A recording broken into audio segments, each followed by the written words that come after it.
ዛሬ ከጠዋት ጀምረን በደቡብ ኢትዮጵያ ክልል በጋሞ ዞን እንገኛለን። ጠዋት ዛሬ ያየነው በጣም አስደሳቹ ስራ በምዕራብ አባያ ወረዳ የተጀመረው የገጠር ኮሪደር ስራ ነው።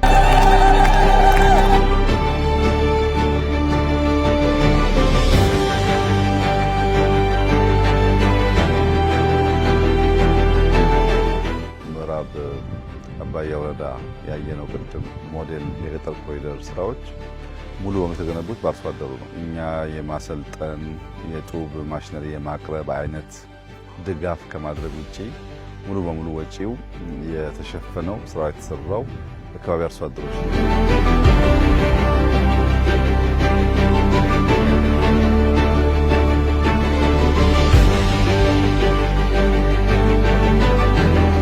ንጽህና ካለ ጤና አለ፣ ምግብ ካለ ጤና አለ፣ ኦርደርሊ የሆነ ስርዓት ካለ ሰላም አለ። እነዚህ ጉዳዮች ከፍተኛ ግምት ሊሰጣቸው ይገባል። የዜጎቻችን ህይወት ይቀይራሉ፣ የአኗኗር ዘይቤያችን ያሻሽላሉ። ኢትዮጵያን ወደምናስበው ከፍታ ወደምናስበው መሻሻል የመውሰድ አቅም አለ።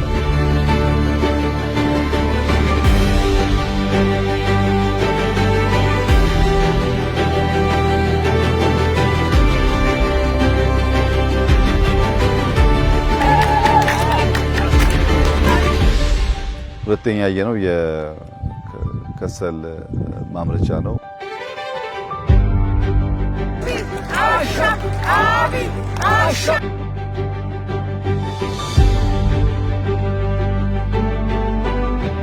ጥቂት ዓመታት በፊት ለኛ ኢንዱስትሪ ግብዓት የሚሆኑ ከሰሎች ከውጭ ሀገር እናስገባ ነበር።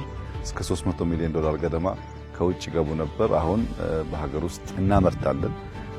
ለኢንዱስትሪዎቻችን ግብዓት ይውላሉ። ዘንድሮ አምና መጨረሻ አካባቢ ዘንድሮ አራተኛ ስናስመርቅ ነው።